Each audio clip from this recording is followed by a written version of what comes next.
Hey, it's Drybear. Back again with our Diablo 4 build guide, and today we're going to talk about my bleeding, berserking Thorns Barbarian build, and boy am I excited about this one. The stinging Torment Barbarian is a nice synergy of all these passive effects put together, and anytime you're near enemies, they pass out at the sight of you because you're just that intimidating. Now, disclaimer, I have not tested this at full endgame, so this is mostly just putting synergies together. So hopefully it inspires you and gets the creative juices flowing on how you might play your Barbarian, because all these legendaries and synergies exist in the kit, and when you put them all together, it's super fun. But first, you should come hang out with me on my live stream. If you don't come hang out with me and the community, the next time you're heading somewhere with linoleum or squeaky floor, it's gonna rain slightly, giving you just enough moisture to have squeaky feet, and everyone's gonna hear you entering. All right, let's jump into it. The full build sheet is down below in the description if you want to look at it.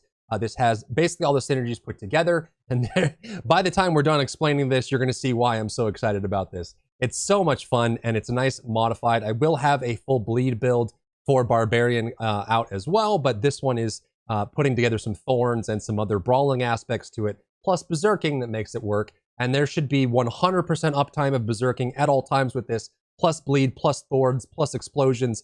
It's super fun. So let's jump into it. We always start at the beginning of the skill tree here at the builder, because we are trying to build bleed. We want every target that we're fighting bleeding. We're going to pick up flay. Very easy to deal with this. This one applies bleeding damage to the target that stacks up. It has a 10% chance to make the enemy vulnerable, and you double this chance when using a two-handed weapon. We like two-handed slashing for this, so for all your abilities, you can force two-handed slashing, and there's a unique two-handed sword that you'll get at the very end game that is so incredibly cool that I can't wait to try it out once I finally get it to drop. The final piece here is when Flay deals direct damage to an enemy, they take increased bleeding damage from you for the next 3 seconds, so all the sources of bleeding that we have will be increased and scaled by the Flay that we hit them with.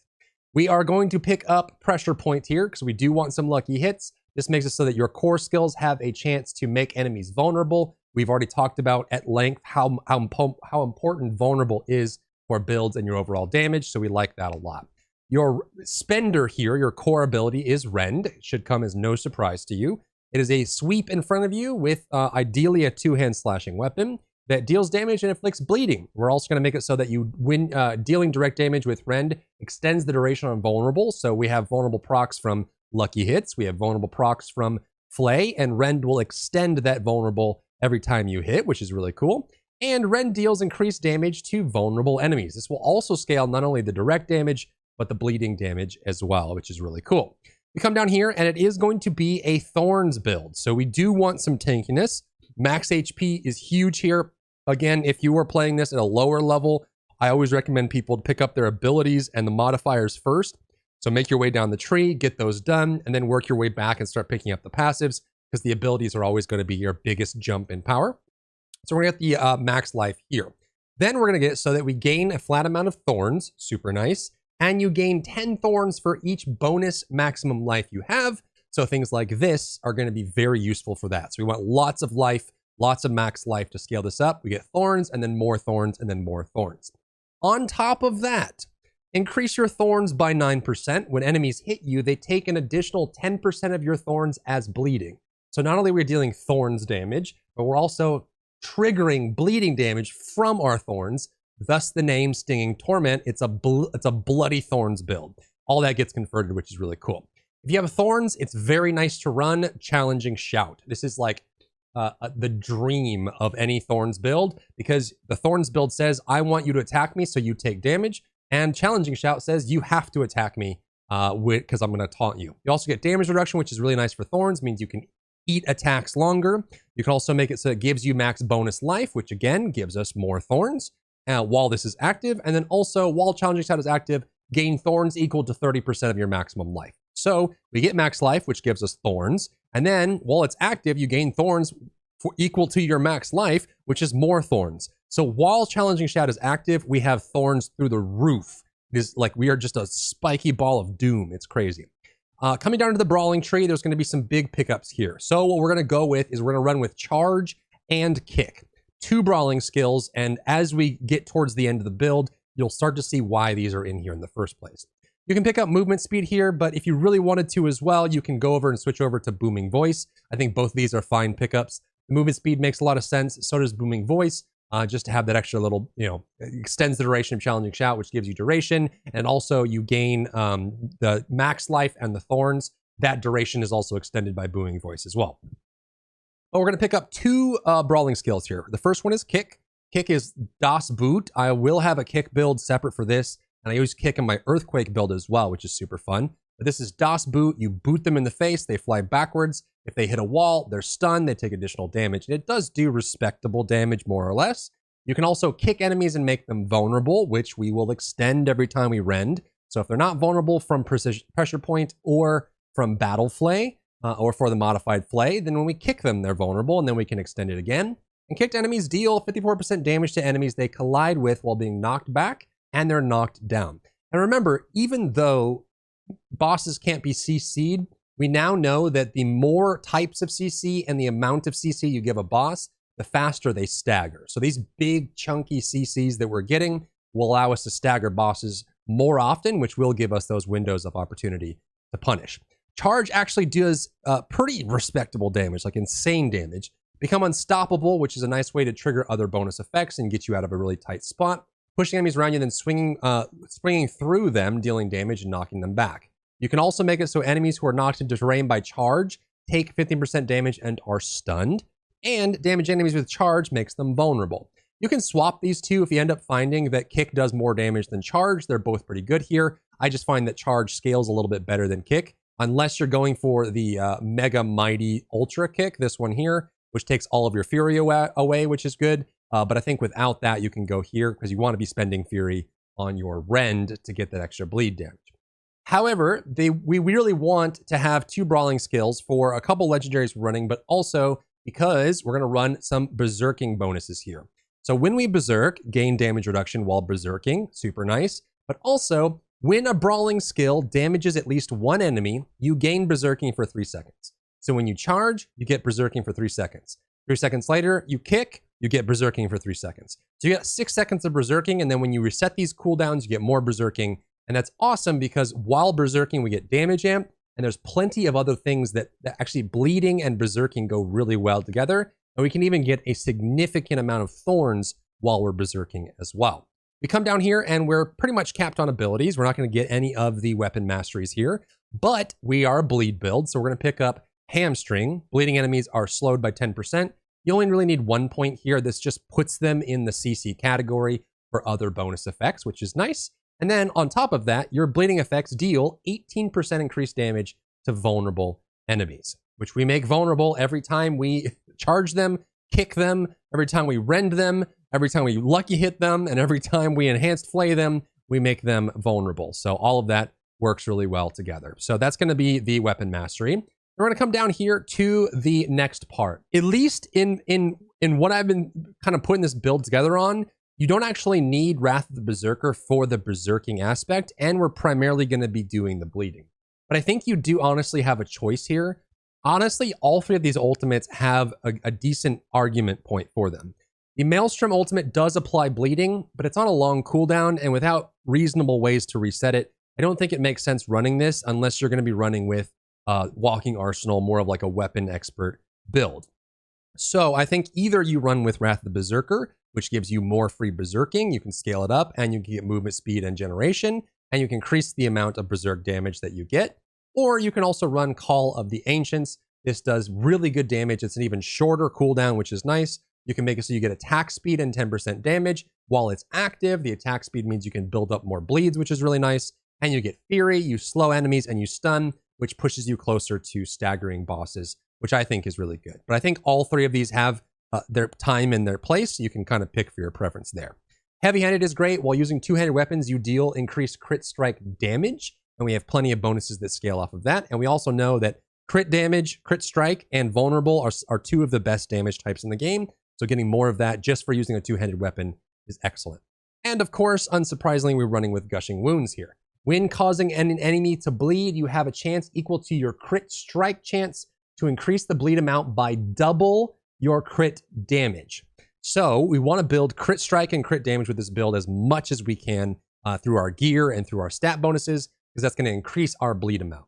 There is another overpower option here to apply bleeding and then get guaranteed overpowers, like through bash or through weapon swapping, to cause the bleeding to explode. But I think for this build, it just doesn't fit. I couldn't find a way or any justification to rely on overpower here. I think you just go on thorns, bleed, and berserking, and all of this fits really well together. The damage should be really, really cool. Now let's talk about the gear that puts all this together. For class passive, we're going to run two-hand sword. It gives us bleeding and bleed scaling damage for later on once we upgrade it. We just want to get damage over time on amethyst and thorns on emerald, and we're in melee range, so we want to pick up skull. For uniques, I like including uniques in builds because it's something to work towards, something to be excited about. But of course, these are going to take a while to grind and to get the drops that you want. Razor plate is the one of the uniques in this build. Any thorns build is going to want to work towards this. Super good, very good synergy.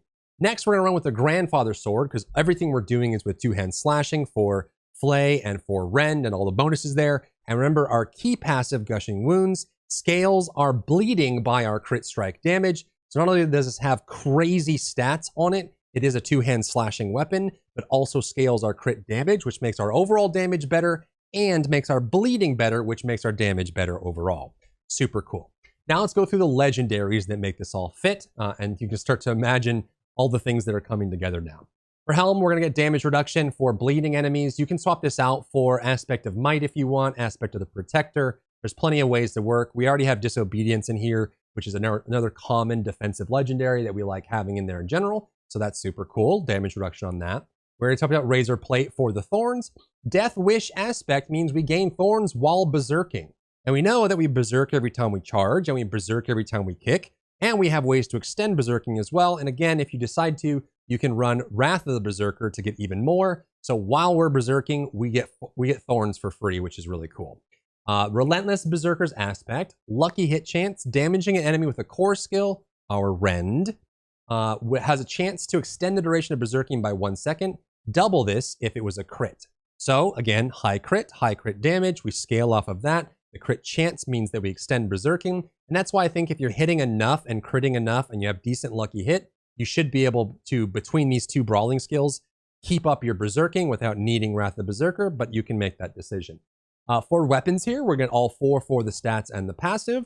Veteran Brawler's Aspect means each time a core skill deals direct damage to an enemy. So every time you rend and you cleave in front of you, your next charge or leap deals increased damage up to 300%. So you can 4x the damage of your charge as you stack up these stacks from rend. So you flay, you pop your ultimate, you kick to get berserking, you rend, and then you charge, and that charge does 4x the damage that it would have done at base, so all that gets stacked together. Berserk Ripping is also nice. While we're berserking, and our goal is to be berserking all the time, your direct damage adds an additional bleed. So you have more bleed damage on top of that from berserking, you get more thorns from berserking, all of that fits together. The Aspect of Burning Rage, I would put on Amulet. It gives you Immolation Aura.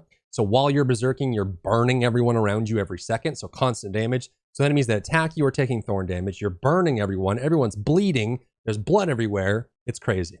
Killing an enemy while berserking has a chance to grant increased cooldown reduction for your brawling skills. So if you are berserking, you kill an enemy, 40% chance to reduce the cooldown of kick and charge. So you're resetting these. So with this, and you have enough gear, I think you can just keep your berserking active between the two and do decent damage as well. And it's possible that if the thorns and the brawling skills do enough, you can invest more points into kick, or maybe even get the kick that consumes all of your fury. That can end up being really good.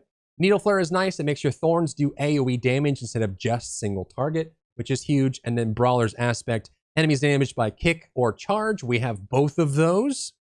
Anytime you use your brawling skills, they will explode if they're killed within the next 2 seconds, dealing damage to surrounding enemies.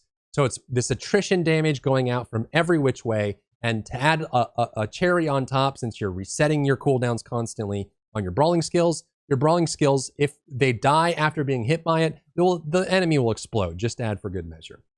And lastly, I have Paragon on here. This is a first pass on Paragon. I wouldn't call this the perfect Paragon board, but it's a first pass. I've been making a lot of builds, and Paragon is something that I would encourage you to work through. If you're wondering how Paragon works, I have a video covering that on my channel. So you can go through all the mechanics of Paragon, how glyphs work, how to level them up, that sort of thing. But this is just if you want to use this build and I didn't want to leave you, leave you hanging without a Paragon board.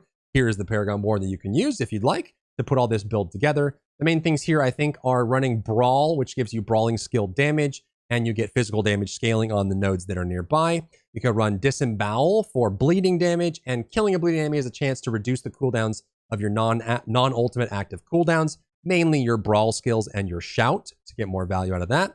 And then we like the Blood Feeder glyph as well, increased damage to bleeding targets and crit chance. We're gonna need Exploit in here as well. One of the best glyphs in the game, increased damage to vulnerable and also a chance to apply vulnerable. And I think Revenge is good here too. All rare goes up, and then dealing thorns damage on any increases all the damage it takes from you up to 8% as well. There's some pretty easy pickups in here. Hemorrhage is a great board.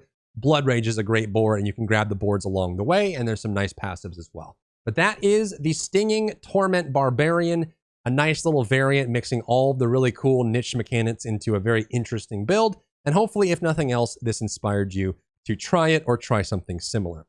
If you got value from the video, leave a like down below, leave a comment down below. It helps me out with the algorithm tremendously. And come by my live stream if you have any questions. I'd love to chat with you about anything Diablo. If you enjoyed yourself today, leave a like down below. You can support me and my work on Patreon and view Patreon exclusive content, link in the description. Thank you so much for tuning in, and I'll see you in the next one.